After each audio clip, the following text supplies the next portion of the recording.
Olá, amigas e amigos, no ar mais uma edição do CISECO Entrevistas. Eu sou o jornalista Gilson Biber. Esta atividade do CISECO surge como alternativa ao Pentálogo e ao ano atípico de 2020. Por causa da pandemia da Covid-19, o Pentálogo presencial não pode ser realizado.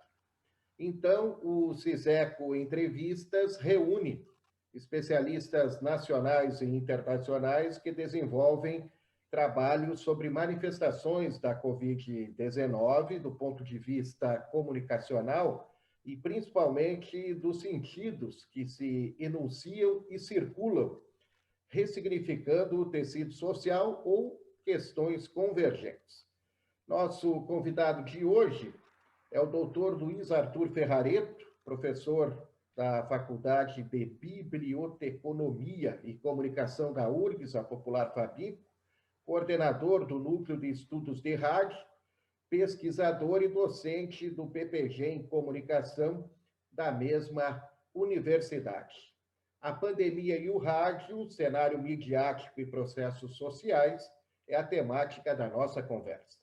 Saudação inicial, professor Ferrareto, e grato por estar conosco. Bom dia. Bom dia, um grande abraço, Gilson, um grande abraço para todos e todas que vão nos acompanhar através da internet. Eu que agradeço a possibilidade da gente estar aqui discutindo esses temas que são fundamentais aí para a nossa sociedade, né? Os da abordagem pelos meios de comunicação dessa situação toda que nós estamos vivendo. Professor Ferrareto, qual a principal contribuição do rádio em termos de ação educativa de caráter público para atenuar a disseminação do vírus no Brasil e também quais são os maiores desafios? Olha, eu vou começar pelos maiores desafios, né? Os maiores desafios passam por comunicar algo que se conhece, se tem uma ideia, e enfrentar, inclusive, o negacionismo de autoridades que deveriam tomar posições de responsabilidade e que jogam politicamente com uma pandemia, e é o caso específico do Brasil, isso também acontece em outros países. Esse é o grande desafio. Em paralelo a isso, né, o fato do rádio, né, uma emissora de rádio, é uma outorga, né? Não é um negócio simplesmente que o sujeito chega, vai ali, abre e passa a vender um produto.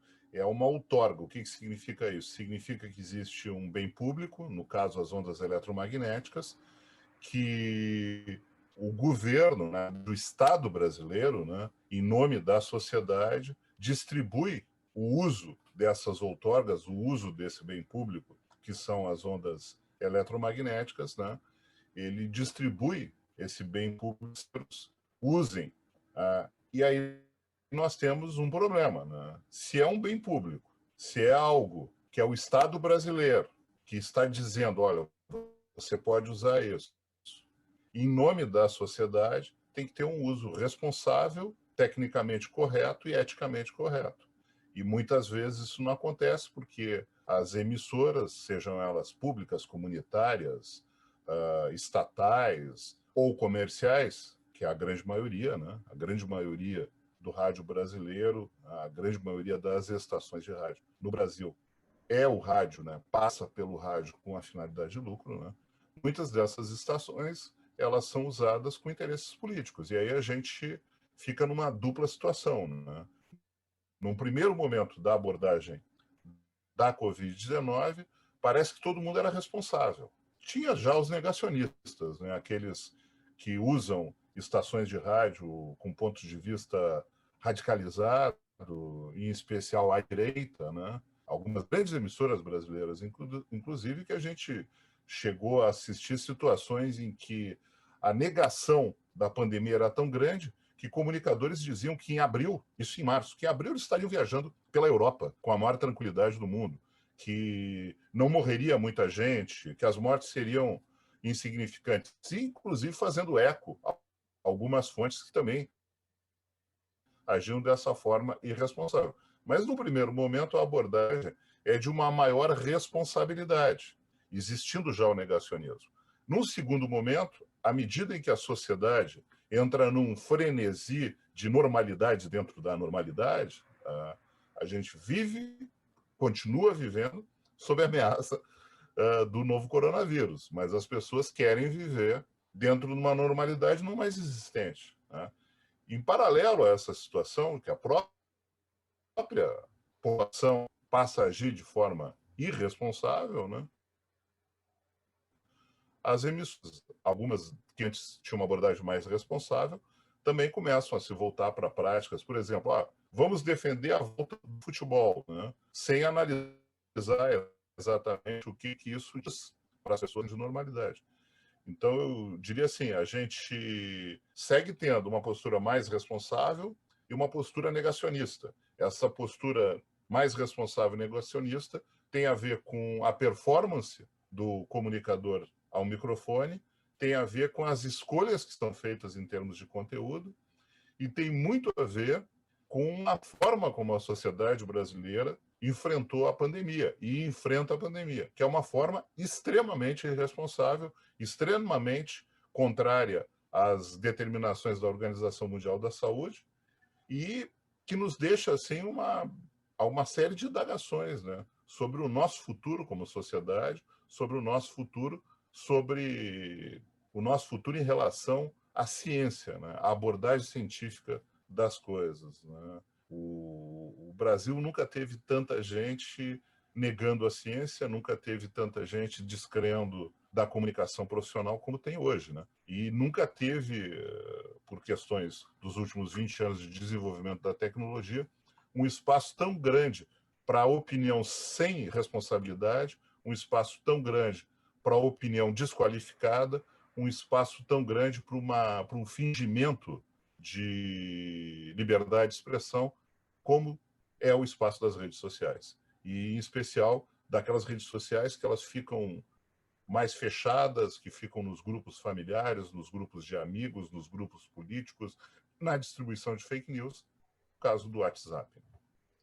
Nesta narrativa, né, que acaba sendo conturbada, diversa, né, o ouvinte, ele, logicamente, ele fica em dúvida quanto a essa informação, essa opinião, essa prestação de serviço, né, que o rádio deveria prestar, vamos dizer assim, com exatidão.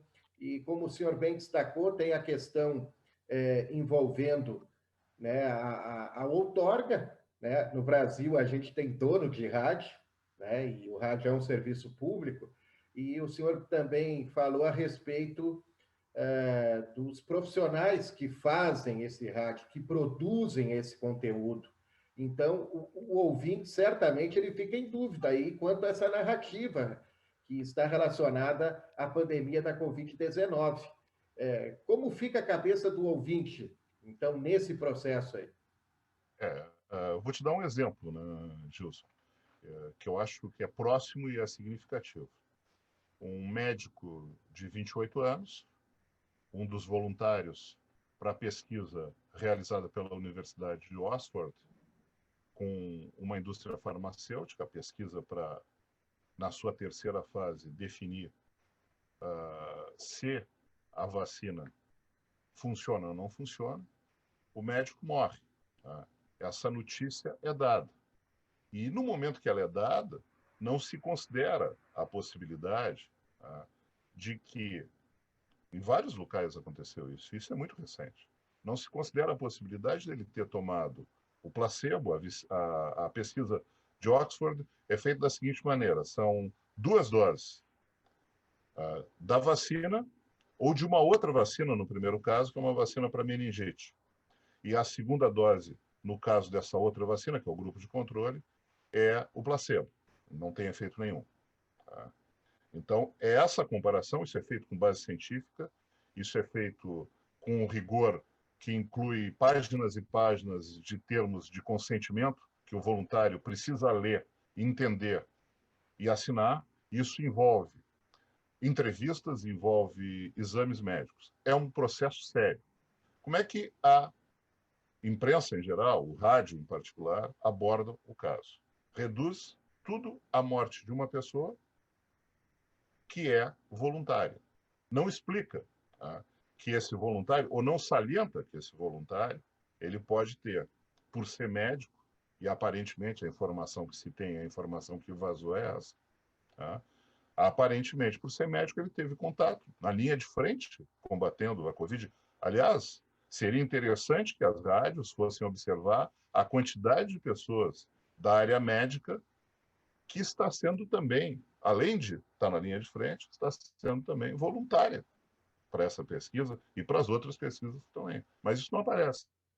É tudo reduzido à morte de uma pessoa. Lá pelas tantas, alguém vai dizer, olha, temos a informação de que tudo indica que ele tenha tomado, que ele não tenha tomado o imunizante e que ele tenha contraído a doença. Tá? Bom, mas o sujeito que ouviu a notícia no primeiro momento, talvez não ouça no segundo momento. Tem outra coisa.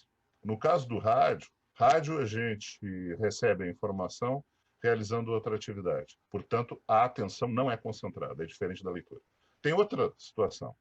O ouvinte brasileiro é um ouvinte formado numa sociedade que desrespeita a educação, que nunca valorizou o conhecimento em si, valoriza certificados, valoriza diplomas universitários. A gente sabe que um percentual significativo de estudantes universitários estaria mais ou menos em 4 a 5% dos estudantes universitários saem das universidades formados sem entender o que eles estão lendo. Então, vamos para o público em geral. As pessoas precisam ser informadas de uma forma quase didática, tá? Extremamente didática, com um nível de redundância muito significativo. E a gente sobrevalorizou a capacidade, nos últimos 20 anos, nos últimos 30 anos, dentro do processo de redemocratização, em que as pessoas não tinham voz nem vez durante a ditadura militar pós-64, nós sobrevalorizamos, com boas intenções, nós sobrevalorizamos o poder dos ouvintes. Então, a gente quer dar voz para o ouvinte, demos voz para o ouvinte. Sem que nos dessemos conta que, nesse processo de dar voz para o ouvinte, esse ouvinte, talvez, em alguns momentos, não fosse o mais qualificado para dar opinião, para fazer relatos. Sem nos preocuparmos que, talvez, esse ouvinte, nesse processo, ele não fosse uma pessoa real. Talvez fosse alguém fingindo que está dizendo determinadas coisas por outros interesses. Nesse processo, nós chegamos no ano de 2020, com uma pandemia, com um governo negacionista, com uma oposição que não sabe o que faz, tá? Com um contexto de ensino muito, muito precário, em que se apostou no ensino universitário, se qualificou o ensino universitário, mas o ensino lá atrás, o ensino fundamental e médio, ele deixa muito a desejar. Nós temos problemas seríssimos de formação de professores. O ouvinte, o público em geral, nesse contexto, é uma consequência de tudo isso aí. E aí ele vai interpretar realmente com dificuldades. A nossa responsabilidade, como produtores de conteúdo, como produtores profissionais de conteúdo, porque todo mundo produz conteúdo hoje, ela aumentou de forma nunca vista antes, porque nós precisamos hoje disponibilizar conteúdo a todo momento, e a todo momento todo mundo está disponibilizando conteúdo, mesmo aqueles que não são profissionais. Então, aumentou muito a nossa responsabilidade e o perigo desse tipo de informação desqualificada também é muito grande. Vamos falar um pouquinho sobre mediatização, né? De acordo com o Veron, a mediatização é um processo em marcha na sociedade contemporânea. Trata-se do resultado da evolução de processos midiáticos instaurados nas sociedades industriais, em que os meios de comunicação possuem papel central na formação cultural e na produção de sentido. Em uma sociedade em processo de mediatização, todas as práticas culturais e sociais se transformam em uma relação direta com os mídias. E falando né, no papel do rádio, nesse rádio midiatizado, né? O senhor já destacou essas questões aí da formação de conteúdo, do papel do profissional nesse processo, né? Também na participação do ouvinte, temos as redes sociais, e eu cito um exemplo, né? Muitos programas de rádio usam as redes sociais e usam, entre aspas, a voz do ouvinte, né? Mas nem sempre aquilo que o ouvinte traz, efetivamente, é uma verdade, né? É uma opinião própria daquele ouvinte, e muitas vezes vai para o ar de qualquer maneira, né? Então, como é que o senhor vê o rádio nessa sociedade mediatizada ou ainda em vias de mediatização? Olha, primeiro eu acho que a gente precisaria, e óbvio, quando um pesquisador ele pensa a sociedade, ele não tem nem a obrigação e não tem nem a possibilidade de responder a todas as questões. No caso brasileiro especificamente, além do processo de mediatização, além de outros processos, se a gente for olhar por um viés mais econômico, das indústrias culturais mesmo, como negócios, como produção de conteúdo em escala industrial, com a sua preocupação constante em reduzir custos, em valorizar a tecnologia, desvalorizar, embora se fale muito em economia criativa, se desvalorizar quem produz a economia criativa, que é o ser humano, né? Com todas essas situações aí, tem um outro processo que é muito preocupante na sociedade brasileira, que eu acho que explica, ao mesmo tempo, uma dependência muito grande dos meios de comunicação. Se a gente pegar as redes sociais, a gente tem índices aí de que a maior parte do conteúdo que trafega nas redes sociais vem ainda da mídia tradicional, né? E é comentário em cima da mídia tradicional, muitas vezes negando o que está sendo dito, que num primeiro momento a gente olhou e disse assim, é a democratização disso.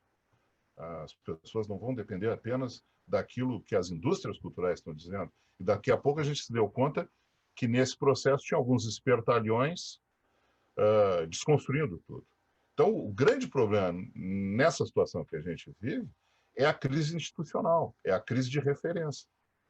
Porque essa crise institucional ela faz com que se desacredite de tudo. Ciência, conhecimento em geral, a experiência das pessoas em relação à vida, o ensino, a educação, a pesquisa, a mídia, os processos contra-hegemônicos em relação à mídia comercial, os movimentos sociais, o partido político.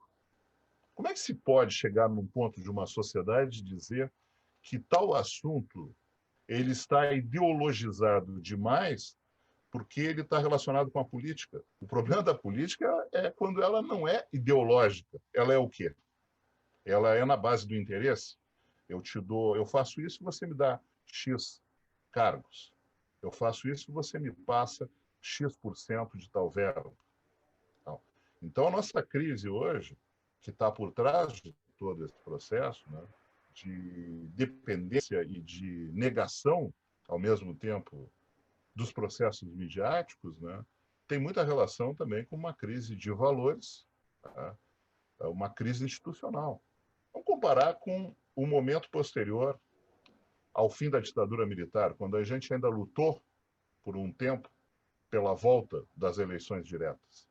Havia uma crença nos partidos, havia uma crença nas possibilidades, havia uma crença nas possibilidades de que não se tivesse apenas o jornal de referência, a rádio de referência, a televisão de referência, a mídia hegemônica. Havia uma crença que era possível fazer alguma coisa tecnicamente qualificada e eticamente qualificada.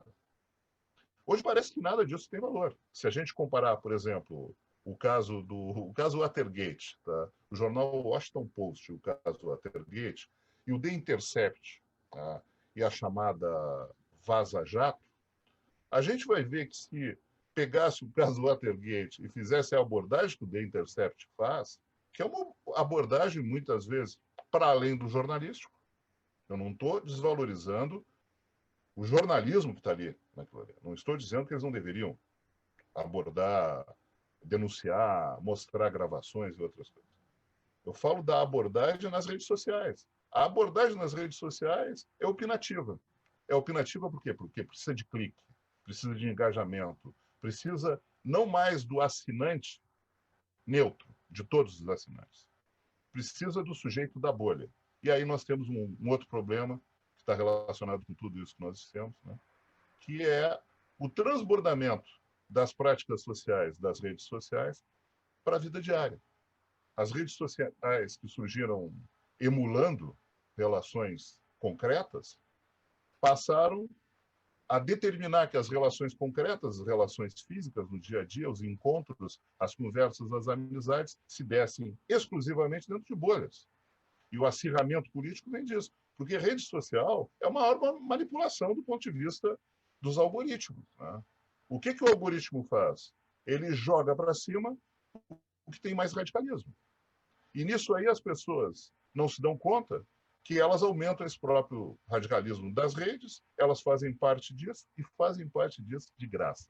E a mídia também embarcou nessa produção de conteúdo gratuita, perdeu espaço de representatividade, de respeitabilidade, credibilidade, e perdeu espaço econômico para o Facebook, para o Instagram. Eu, quando vejo uma sociedade cada vez mais precisa da imagem, a imagem é um quadrinho ali com uma frase, eu me lembro daquela obra clássica do Ray Bradbury, né, escritor de ficção científica, em que os livros precisavam ser queimados, né, e o título é A Temperatura de Queima dos Livros, Fahrenheit e tal, e que as pessoas abriam um jornal e o jornal era uma espécie de história em quadrinho. Não era uma história em quadrinho, porque não tinha balões, porque até isso as pessoas já tinham perdido a noção. E quanto menos a gente usa a palavra, menos a gente pensa. Então é um processo em que tudo está relacionado. Não dá para pegar apenas os meios, não dá para pegar a questão comercial, a questão política. E eu acho que no cerne disso aí tem a forma como o jeito Facebook de enfrentar o debate, de divulgar as coisas, transbordou para o dia a dia da gente. Professor Ferrareto, o Núcleo de Estudos de Rádio da URGS, né, lançou 2 e-books durante a pandemia. O primeiro foi Covid-19 e Comunicação, um guia prático para enfrentar a crise. O segundo foi 10 passos para o ensino emergencial no rádio em tempos de Covid-19. A autoria em ambos foi dupla, né? Sua e do professor Fernando Morgado. Como foram esses trabalhos, né? Como foi o processo, né, da ideia e da elaboração dos 2 e-books? Bom, primeiro, eu gosto de acentuar isso, não são livros que a gente queria fazer, foram produções que nós fomos obrigados a fazer, até porque o Núcleo de Estudos de Rádio sempre trabalhou com rádio na perspectiva do rádio comercial. E no caso do Covid-19 Comunicação, que nós fizemos assim no início de abril, o livro, a gente extrapolou o que nós pensávamos. Algumas dessas ideias aí que eu falei antes, elas são uma espécie assim de, olha, preciso repensar o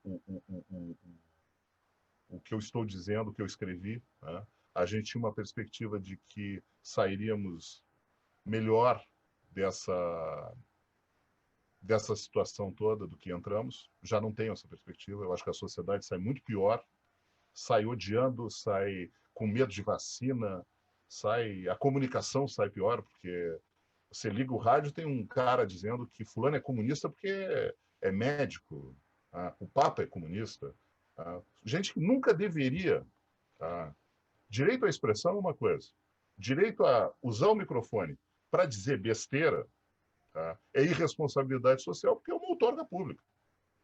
Então a gente viu várias situações, né, mais recentemente, inclusive, de uso político dos meios, uso ideológico. Eu não sei se as pessoas usam o microfone para agradar o ouvinte ou para agradar o governo em função de propaganda política, de propaganda do governo, entende? De verbas. Né? Então, assim, a gente escreveu esses livros numa perspectiva de auxiliar a sociedade. Tivemos uma excelente recepção do Covid-19 em comunicação, nas suas 3 edições, em português, espanhol e inglês. Circulou bem, inclusive fora do país. A gente via naquele momento uma tentativa das pessoas de trabalharem de forma proativa, vamos ajudar a sociedade. E parece que gradativamente, eu ouvi vários relatos também assim, as pessoas foram perdendo, vou usar a palavra mais correta nesse sentido, tá? Embora para alguns possa ser uma palavra, perderam a tesão em relação ao combate. A gente começou a ver tanta insanidade, ministros da saúde sendo trocados, propostas completamente absurdas do ponto de vista da ciência, tá? Recusa ao uso de vacinas, tá? Não vou comprar tal vacina porque ela é de país comunista e não sei o quê. Mas não vou comprar também porque é do governador com o qual eu não concordo. Isso aí, um ente público fazer isso, é um absurdo. Agora, uma sociedade aceitar isso é mais absurdo ainda. Então, eu hoje, olhando o que aconteceu, né, eu fico assim, efetivamente, qual o impacto que teve o que nós escrevemos? Ele chegou a alterar o modo de fazer comunicação. E aí nós lançamos mais tarde um segundo livro, que é o 10 Passos para o Ensino Emergencial, né, através do rádio, né, que é uma proposta muito simples de usar isso que a gente está fazendo aqui, que é a conversa através de um meio, que no caso seria o rádio, que é um meio barato, para tentar contornar o problema da educação. E nós tivemos um apoio muito legal, né, do Instituto Rui Barbosa, através da sua área de ensino. O Instituto Rui Barbosa é o braço de conhecimento dos tribunais de contas dos estados, né? Nós tivemos apoio nesse processo da união dos conselhos de educação dos municípios brasileiros. Tá? Nós tínhamos o livro publicado, eles fizeram contato com a gente, começaram a recomendar o uso disso aí. Mas o momento já era o momento de tá tudo normal. A sociedade brasileira, ela um dia, na verdade eu não acredito que ela faça isso, porque a nossa sociedade cada vez mais, eu tenho uma visão assim de que é uma sociedade irresponsável, tá?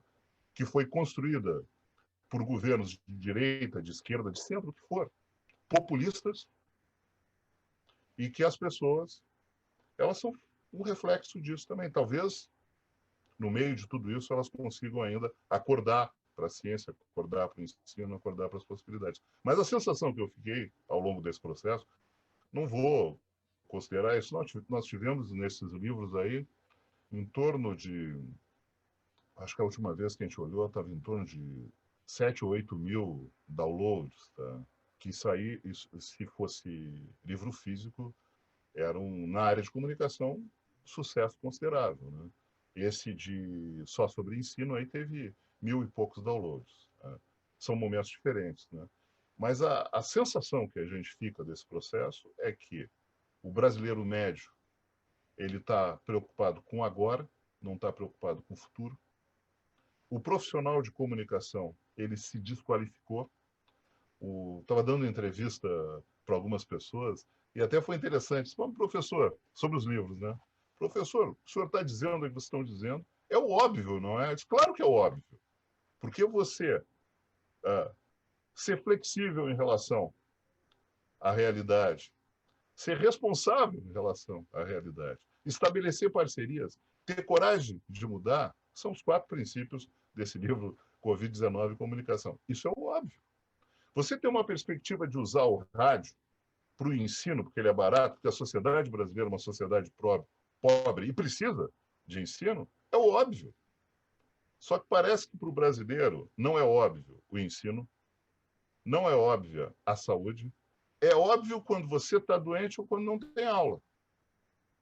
Tá? Mas assim, não tem aula porque, bom, porque vai ter as férias em seguida, eu quero ir para a praia. Né? As coisas que a gente está vendo aí são reflexos de uma sociedade que desrespeita a ciência, desrespeita o conhecimento, e no conhecimento eu boto conhecimento científico, conhecimento jornalístico, né? Uma sociedade que, infelizmente, ela precisa ser repensada e que não tem lideranças para fazer esse processo. Tá? Talvez eu esteja, alguns vão dizer, pessimismo, não sei o que são. Pessimismo construído em cima da ciência, em cima do que nós estamos vendo. Aí, nós estamos vendo isso. Tá? Na primeira semana, quando começamos, né, o distanciamento social, que alguns começaram a chamar de quarentena, quarentena não é isso. Tá? Quarentena não é isso.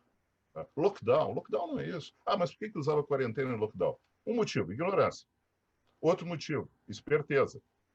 Para criar um clima para que a sua posição fosse valorizada.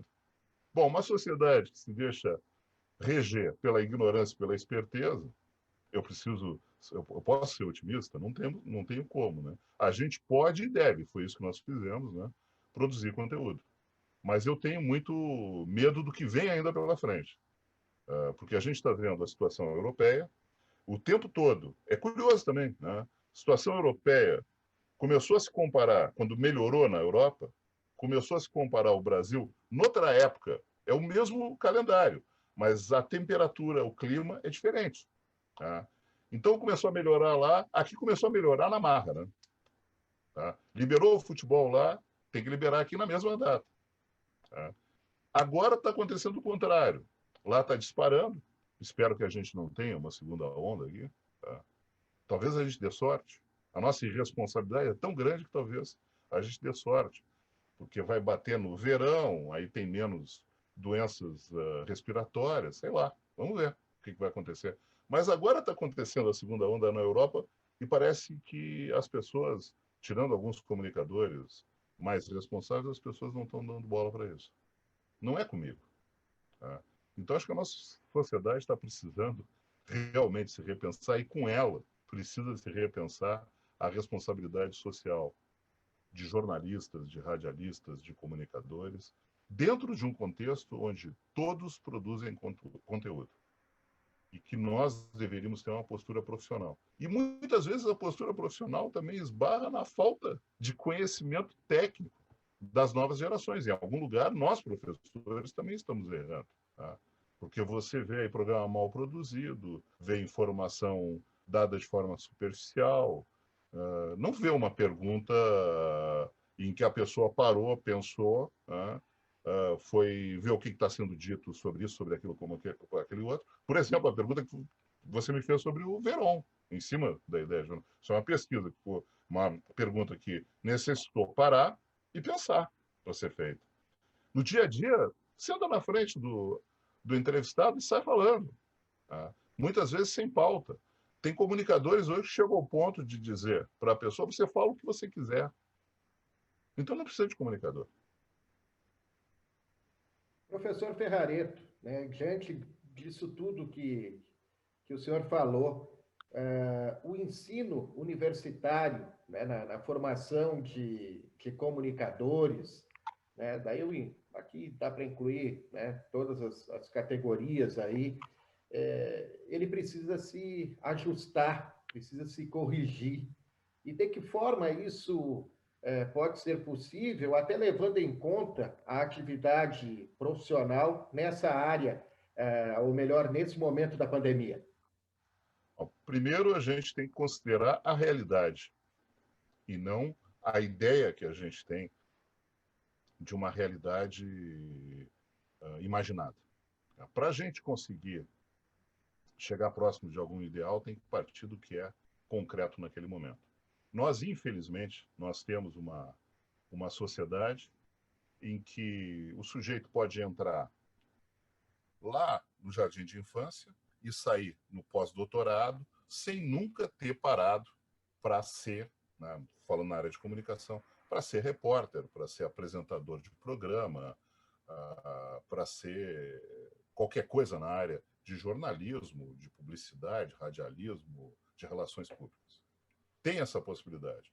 Isso não tem maiores problemas se a gente vai trabalhar com questões mais teóricas. Tá? Eu até acho que é muito mais interessante ter um sujeito da área de, por exemplo, vai dar teorias da comunicação, um sujeito com uma perspectiva, pode vir da sociologia, pode vir da antropologia, ele vai ter um manancial de dados interessante. Também pode ser interessante que esse sujeito, numa disciplina eminentemente teórica, ele tenha uma experiência de mercado e ele possa contextualizar aquilo ali. O problema é nas ditas disciplinas práticas, que aí a gente já tem em si, né, uma série de coisas para pensar. Né? Bom, por que e como algo pode ser essencialmente prático? Existe uma teoria por trás da prática, não existe isso de você chega e sai fazendo. Bom, aí você tem, ainda no estilo dos anos 70, quando os professores não tinham mestrado, não tinham doutorado, podia dar aula com a sua experiência de vida, sei lá, com as reportagens que tinha feito, com os programas que tinha apresentado e tal, chegava na aula e saía, vamos lá, vamos fazer programa, fazer isso, mas não dava nenhum tipo de base teórica para fazer aquilo. Então, nós também temos um problema nesse sentido, essa divisão absurda entre o que é teórico e o que é prático. As duas coisas deveriam estar relacionadas. E existe um preconceito monumental, tá, que vem de posicionamento, às vezes, políticos. Né? Não posso falar na universidade de mercado. Mas eu não acredito que tu está falando em mercado. Tá? Mas o que é mercado? Mercado é a realidade de trabalho do meu aluno. É nesse sentido, mercado. Não significa o sujeito vai para o Wall Street fazer reverência diária aos deuses do dólar e do euro. Significa que ele vai encarar a realidade de redação de uma rádio, de uma emissora de TV, de um jornal, de um portal, com base numa perspectiva concreta. Tá? E crítica. Agora, a crítica também tem um certo nível. Né? Eu já vi, como frequento muito evento científico, eu já vi coisas assim, eu estava num evento científico e estava sendo apresentado um trabalho e foi dada a solução para todos os problemas possíveis das emissoras de rádio. Tá? E aí um colega que estava iniciando a sua jornada como pesquisador, fazendo a transição do sujeito que tem a formação acadêmica, foi para o mercado, segue no mercado trabalhando, tem um posto de destaque, tem um cargo de chefia dentro de uma emissora de rádio, ele me manda no meio dessa apresentação uma pergunta assim, e de onde que sai o dinheiro para isso? A gente faz tudo na universidade, muitas vezes, sem considerar o faturamento, tem raiva do sistema. Eu não sou fã do sistema capitalista, vou deixar bem claro, tá? Mas eu vivo no sistema capitalista. Eu seria um idiota se eu desconsiderasse isso. Então, não posso desconsiderar isso. Mas a universidade, a gente faz trabalhos, a gente faz projetos, desconsiderando a questão custo. A gente faz trabalhos desconsiderando a realidade. Que ciência a gente pode construir desconsiderando a realidade? Essa é a próxima pergunta. E a pesquisa, professor, a pesquisa relacionada ao rádio e à mídia sonora, né, como um todo, como é que o senhor avalia a pesquisa nessa área e também o trabalho aí dos pesquisadores, essa formação do pesquisador que vai realizar trabalhos, pesquisas na área de rádio e mídia sonora? Bom, primeiro, assim, se a gente pegar toda a pesquisa em comunicação, eu diria que a pesquisa de rádio, com todas as críticas que eu fiz até agora, ela está pontos acima da pesquisa geral da área, em vários aspectos. Primeiro, na realização de trabalhos em conjunto. Os pesquisadores do Grupo de Pesquisa em Rádio e Mídia Sonora da Sociedade Brasileira de Estudos Interdisciplinares da Comunicação é o grupo que reúne 100, cento e poucos pesquisadores em todo o país, é o principal grupo do país dentro de instituição científica. Estamos falando também da principal instituição científica do país na área de comunicação. Esse grupo faz trabalho há muito tempo numa perspectiva de tentar ver o Brasil, não tentar ver uma região apenas. Né? Faz trabalho também considerando com mais ou menos impacto, dependendo do ponto de vista de cada um, né? Tem um que tem um ponto de vista mais próximo, sei lá, da escola de Frankfurt, das escolas críticas, da economia política da comunicação, outro tem uma perspectiva mais tecnológica, outro tem uma perspectiva mais culturalista, outro tem uma perspectiva mais mercadológica, não importa. E tem os que misturam tudo isso também, de formas que podem funcionar, de formas que não podem, mas, enfim, tem uma perspectiva ampla. A gente sempre considerou, dentro desse grupo, a gente sempre tentou considerar, né, um link com o mercado. Tanto que, em aniversário de data redonda do grupo, nós já tivemos o presidente da Associação Brasileira de Emissoras de Rádio e Televisão. Alguns dos nossos pesquisadores acompanham situações como as reuniões, como aconteceu já as reuniões do grupo de trabalho do governo federal para definir o rádio digital. Nós estávamos presentes lá, tinha colegas nossos presentes lá, tinha colegas dentro de instituições, de entidades, que estavam lá por essas entidades, não diretamente pela área de pesquisa, mas até dentro da sua militância, que é uma coisa que a gente tem que respeitar também. Nós tivemos acompanhamento de eventos da área de mídia com profissionais assistindo, aí, congressos da ABERT, enfim, e outros congressos semelhantes. Então, eu diria que a gente está um ponto acima, ou vários pontos acima, do que acontece. É o ideal? Não, não é o ideal. Porque a gente tem várias vezes, no geral, primeiro que o grupo não representa a totalidade dos professores brasileiros, né? E isso é muito grande e tem, inclusive, as dificuldades de algumas pessoas, né? Por exemplo, o sujeito dá aula numa faculdade particular que não dá o mínimo incentivo para que ele participe de eventos. Como é que ele vai participar de eventos? Ele tem outro emprego. Todas essas dificuldades a gente tem que considerar. Então, a gente tem consciência que dentro do grupo da Intercom é uma parcela, talvez a parcela mais produtiva, mas é uma parcela desse conjunto de profissionais que se dedica a dar aula. Porque também tem essa coisa assim, né? Quem dá aula está fora do mercado. Isso é uma visão de quem está na mídia. Recentemente, um colega me disse: eu resolvi ficar só dando aula, não vou voltar para veículo e eu estou sofrendo preconceito. E existe esse preconceito. Existe uma visão assim de que a faculdade está aqui e o mercado, que na realidade são os veículos, né, estão aqui. Os veículos, e a gente teria que colocar as instituições, porque tem instituições hoje produzindo podcast, fazendo assessoria de imprensa, fazendo assessoria de comunicação, e tudo isso faz parte, na realidade, de uma coisa mais ampla. Isso sim seria o mercado. Mercado de ensino, mercado de produção de conteúdo em veículo, mercado de consultoria, mercado de palestras, tudo isso seria o mercado. Não há mal nenhum nisso. Eu tenho muito medo, né, da continuidade, que é muito ruim, para o rádio, é muito ruim para a universidade, a continuidade dessa divisão. Eles lá, nós aqui. A Torre de Marfim não é boa. A Torre de Marfim que os pesquisadores colocam, e não é boa também a Torre de Marfim que os comunicadores colocam. Dentro do núcleo de estudos de rádio, a gente tem procurado quebrar isso.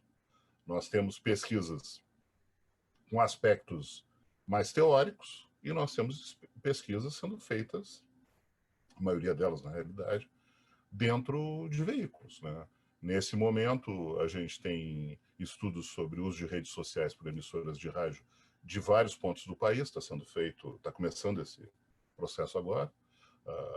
Nós temos estudos sobre diversos mercados em termos de jornalismo, o mercado de São Paulo em relação ao mercado de Porto Alegre e em relação ao mercado de Buenos Aires. Nós temos trabalhos de foco mais histórico, nós já tivemos trabalhos sobre o uso do vídeo em rádio, já tivemos trabalhos sobre a alteração no padrão de reportagem, estudamos, por exemplo, as múltiplas funções, que alguns... mas vocês estão defendendo as múltiplas funções? Não, estamos dizendo que não tem como fugir disso.